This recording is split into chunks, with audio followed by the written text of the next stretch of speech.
On the Tokmak direction, tough close fighting continues at the first position of the enemy's main defense line. The flank counterattacks of the Russians, to all appearances, are running out of steam. But the enemy seeks to reduce this wedging at any cost, and in recent days, has been forced to switch from flank attacks to frontal attempts, to push back the advanced Ukrainian units from the top of the wedging. But the enemy failed to create a real threat to the AFU strike group. Moreover, the Russian side has to tense up quite noticeably to prevent further advancement of the advanced units of the AFU already on the first position of its main defense line.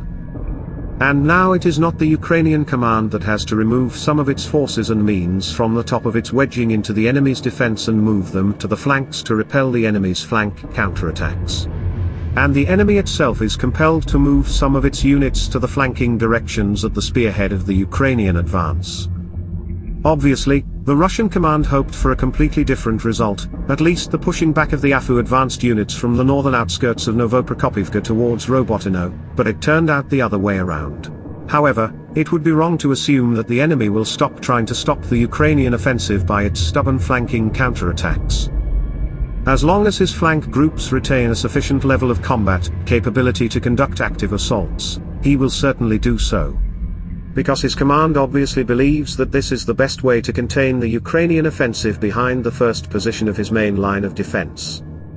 The recent unsuccessful attempt by the enemy to counterattack north of Verbove, towards Road 0803 in the direction of Mala Tokmishka, only confirms this.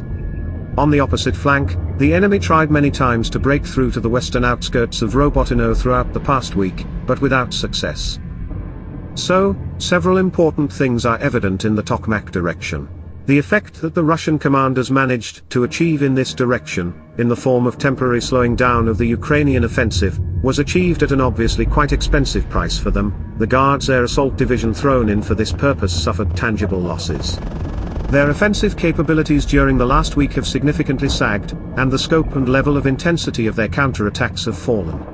The fact is that the desire to attack, caused by the outrageous aggressiveness of the enemy's airborne assault formations, under any conditions and under any circumstances, wears them down much faster than the banal mobilized infantry. But the level of combat effectiveness of units and subdivisions of the defending in the Ukrainian offensive strip also raises many questions. Some of its motorized rifle regiments find it quite difficult to defend on their own, despite reinforcements.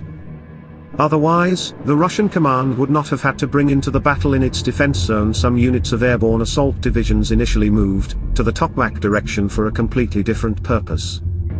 With a high degree of probability, additional reserves of operational level will be moved to the enemy's grouping of troops Zaporizhia in the near future, but it still will not help to stop the offensive. As I said earlier, they are only able to slow it down a bit.